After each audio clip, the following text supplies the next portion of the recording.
Oui, non. Non, parce que François me posait une question très pertinente tout à l'heure.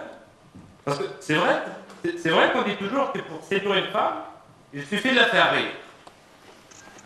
Mais est-ce que pour autant, un homme qui ne fait pas rire une femme est dans la capacité de la séduire?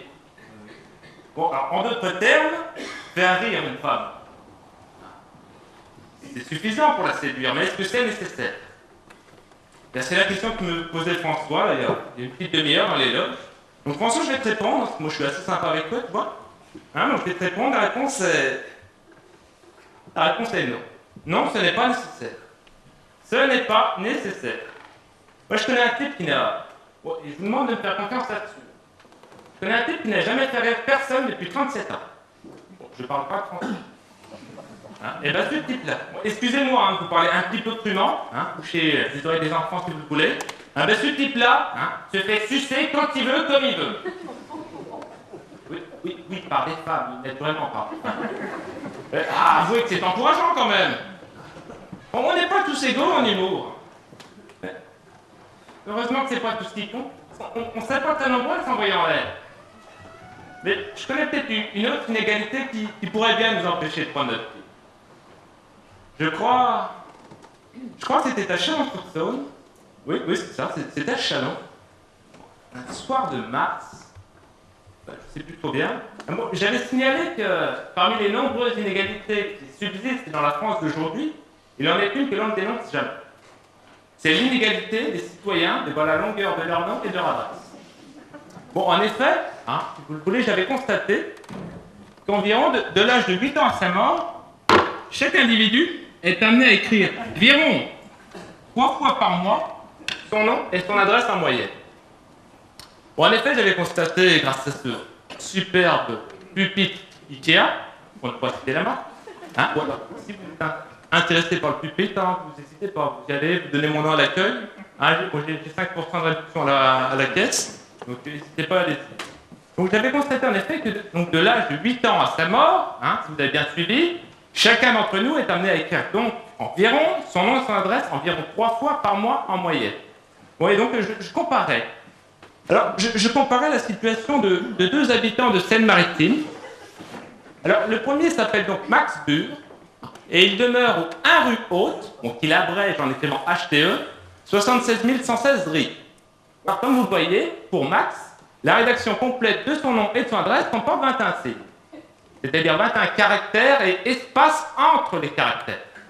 Alors, le second habitant, c'est un petit peu plus compliqué. Il s'appelle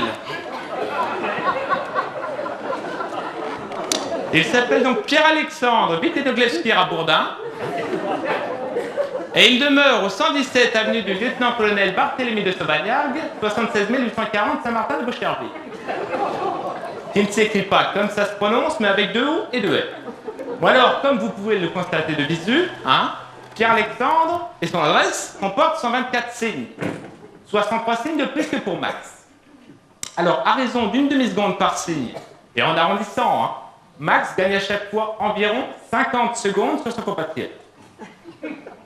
Et en admettant qu'ils vivent tous deux jusque l'âge de 88 ans, Max aura épargné 50 secondes, qui multiplie 3 fois par mois, qui multiplie 12 mois, qui multiplie 80 ans, c'est-à-dire, faites le calcul, c'est-à-dire 54 000 secondes, soit très exactement 40 heures.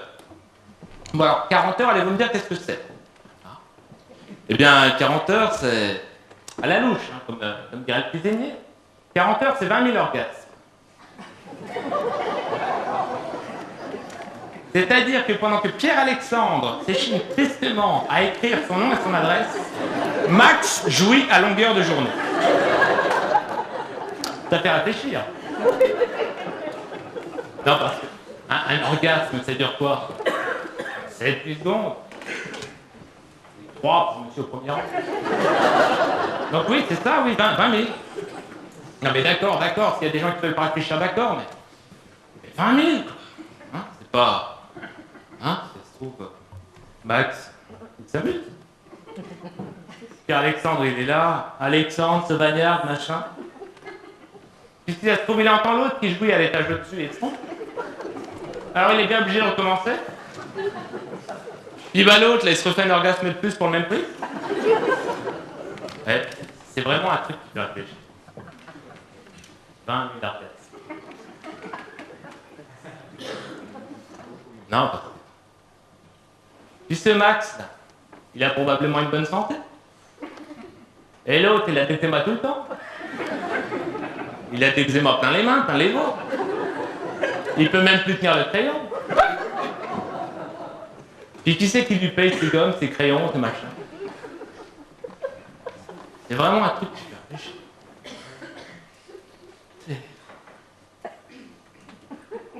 Ces inégalités, on prend ça en pleine vie. Et bon, comme c'est assez frustrant, j'avoue bien. Bon, je vais vous proposer maintenant une petite devinette récréative. Bon, alors, comme vous le savez, j'ai toujours parsemé mes différents spectacles de petites devinettes récréatives, et personne ne s'en est jamais plaint jusque-là. Alors écoutez celle-ci. Alors quel est le point commun? Bon, suivez bien. Quel est le point commun entre lichen, rhubarbe, soupière et alpaga? Je vous laisse le temps de chercher, hein, c'est bien. On va voir le niveau. Quel est le point commun donc, entre ces quatre mots? Lichen, soupière, rhubarbe et alpaga. Allez-y. Quel est le point commun donc, entre ces quatre mots? Lichen, soupière, rhubarbe et alpaga. Donc alors quel est le point commun entre lichen, hein, donc le lichen, c'est donc cette petite mousse grise qui pousse sur les rochers, hein, et dont raffolent les caribous. Alors attention, hein, ce que je vous dis là par rapport aux caribous n'a aucun intérêt pour vous aider à trouver la solution. Hein, c'est uniquement destiné à vous laisser un petit peu le temps de réfléchir. Je sais que pour certains c'est un peu plus long. Donc alors lichen, donc c'est cette petite mousse grise.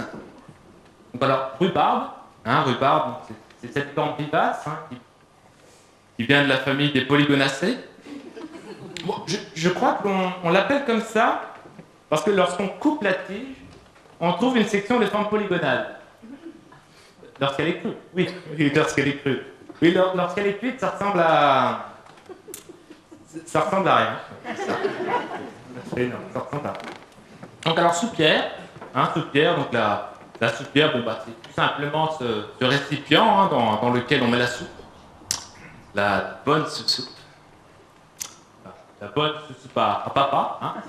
C'est papa qui l'a faite. Bon, éventuellement, si c'est Pépé qui l'a faite, à ce moment-là, effectivement, on dira la bonne soupe à Pépé. Bon, et certes, si Pépé a eu besoin d'aide de papa pour faire la soupe, à ce moment-là, effectivement, on dira la bonne soupe à Pépé et papa. Voilà donc la soupière, hein, donc ce récipient. Et donc l'alpaga, hein, l'alpaga, c'est ce grand mammifère, ce mammifère voisin du lama. Alors, encore une fois, attention, hein, là je dis voisin, hein, ça ne veut pas dire que l'alpaga habite à côté de chez Monsieur Lama. Non, ça veut simplement dire qu'il lui ressemble. Hein, mais il a en plus ce très beau pelage laineux, hein, dont fait les trucs en alpaga. Donc alors, quel est le point commun donc, entre ces quatre mots? Alors je vous le répète une dernière fois, si vous n'avez pas tout suivi. Hein, quel est le point commun donc, entre lichen, rhubarbe, soupière et alpaga? Bon, je pense que vous avez tous bien eu le temps de réfléchir, hein, vous êtes tous déjà bien divertis. Alors je vais vous donner la solution quand même. Alors le point commun donc, entre les quatre mots suivants, hein, c'est qu'ils comportent tous la lettre D, sauf lichen, rhubarbe, soupière et alpaga.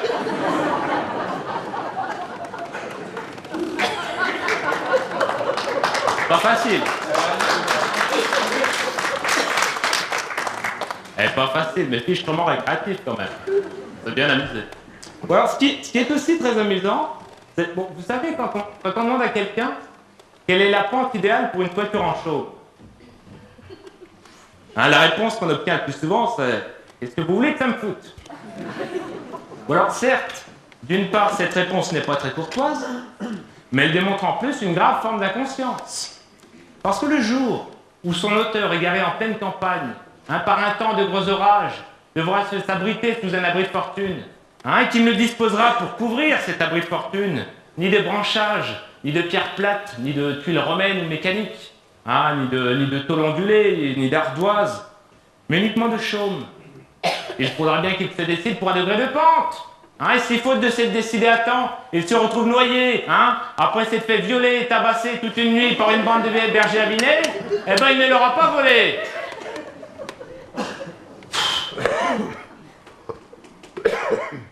Bon, si vous le permettez, je vais faire une petite pause, parce que je viens de recevoir une lettre un petit peu surprenante. Je vais vous la lire. Alors, une lettre d'un dénommé Simon Cazeux, un monsieur qui dit m'avoir vu à un de mes précédents spectacles. Bon, une lettre vraiment étonnante, je vous la lis. Mon cher Benoît, donc, m'écrit-il, pardon. Mon cher Benoît, donc, je tiens avant tout à te redire l'immense admiration que je porte à ton talent et à ta personne. C'est donc en toute humilité que je me permets, à titre personnel, de te dire que tes sketchs, en ce qui me concerne, ne me détendent pas, ils auraient plutôt tendance à me crisper. J'espère que tu ne prendras pas la chose en mauvaise part et que nos relations nanani nananet.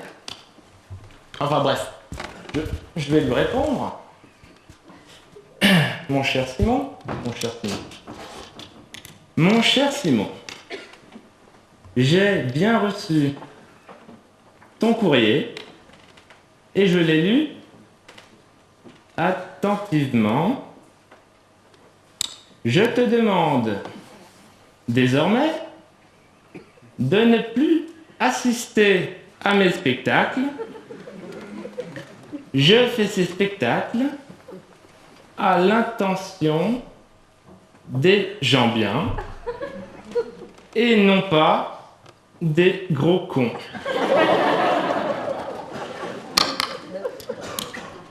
Alors attention, ne soyez pas surpris si vous n'êtes pas toujours d'accord avec ce que j'affirme. Et il faut vous souvenir que toute affirmation divise. Toute affirmation divise entre ceux qui sont d'accord, ceux qui ne sont pas d'accord, ceux qui s'en foutent et ceux qui n'ont pas compris de quoi il s'agit. Toute affirmation divise. Et comme le disait Victor Hugo, seul le long silence paisible de la mort les peut alors rassembler. En réalité, c'est moi qui le dis. Mais j'ai remarqué que vous étiez beaucoup plus attentif lorsque j'attribue à Victor Hugo. Moi qui aurais très bien pu le dire d'ailleurs, tout en l'attribuant à Voltaire. Toute affirmation divise. Toute affirmation, y compris celle-ci d'ailleurs, hein. Celle selon laquelle toute affirmation divise. Alors, il y en a certainement parmi vous qui ne sont pas d'accord, hein, qui pensent qu'il existe des affirmations qui ne divisent pas. Et en disant ça, ils apportent de l'eau à mon moulin, au demeurant, qui n'en avait pas besoin. Toute affirmation divise. Bon alors, pour vous le prouver, parce que ça va être beaucoup plus clair avec un schéma. Hein. Alors j'ai choisi un exemple volontairement prosaïque, très prosaïque même, pour que chacun d'entre vous se sente momentanément bien concerné. Bon alors ainsi, l'affirmation, Simone est une salope, divise instantanément l'humanité en 4 catégories. Bon alors, première catégorie, ceux qui pensent que Simone est plutôt ou carrément une salope, qu'elle couche avec n'importe qui, qu'elle ne devrait pas, bref, qu'elle représente les forces du mal. Deuxième catégorie, ceux qui pensent que Simone n'est plutôt pas ou pas du tout une salope, que certes, sa conduite est un peu équivoque, qu'elle ne devrait pas, mais qu'enfin, elle a ses raisons, il faut la comprendre. Et qu'en tout cas, il n'y a absolument pas lieu de faire un débat contre elle. Ensuite, nous avons donc la troisième catégorie. Voilà, la troisième catégorie rassemble ceux qui s'en foutent et ceux qui n'ont pas compris de quoi il s'agit. Ils sont quelquefois les mêmes, mais pas forcément. Alors, il y a ceux qui, comme vous, ne connaissent pas Simone. Vous ne la connaissez pas. Mais vous voudriez bien savoir si c'est une salope ou pas. Alors, il y a aussi ceux qui connaissent parfaitement Simone et qui se foutent, eux, par contre, de savoir si c'est une salope ou pas. Et il y a ceux qui connaissent pas du tout Simone et qui se foutent par-dessus tout de savoir ce qu'il convient d'en penser. Ou alors tout cela réuni forme la troisième catégorie. Ou alors, et puis quatrième catégorie, eh bien, alors la quatrième catégorie, eh bien, c'est Simone. Simone seule dans cette catégorie. Alors Simone qui ne se fout pas de savoir si c'est une salope ou pas. Simone qui se sent même particulièrement concernée. Mais Simone qui est aussi interminablement entre les deux hypothèses. Un matin, elle se lève, elle se regarde dans la glace, elle se dit bon sang, mais je suis vraiment une salope. Et l'instant d'après, elle se fait des raisons. Parce que oui, parce qu'elle disait, elle croyait avoir couché avec Max. Alors je lui ai dit, c'est pas bien, je suis une salope. Puis l'instant d'après, elle réfléchit. Ouais, mais bon, d'un autre côté, Pierre-Alexandre n'était pas là. Il était encore en train d'écrire son nom et son adresse. C'est quand même pas de ma faute à moi si c'est long. Bon, et puis, alors, quelques minutes après, forcément, la culpabilité reprend le dessus. Alors voilà, salope, pas salope, salope, pas salope. Ce genre d'hésitation, c'est tout Simone.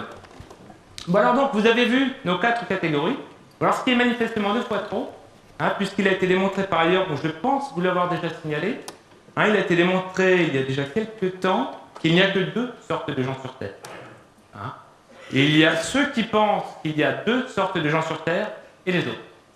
Bon, et tout le monde est d'accord là-dessus, à part ceux qui n'ont pas compris le problème, et ça, c'est pas mon problème.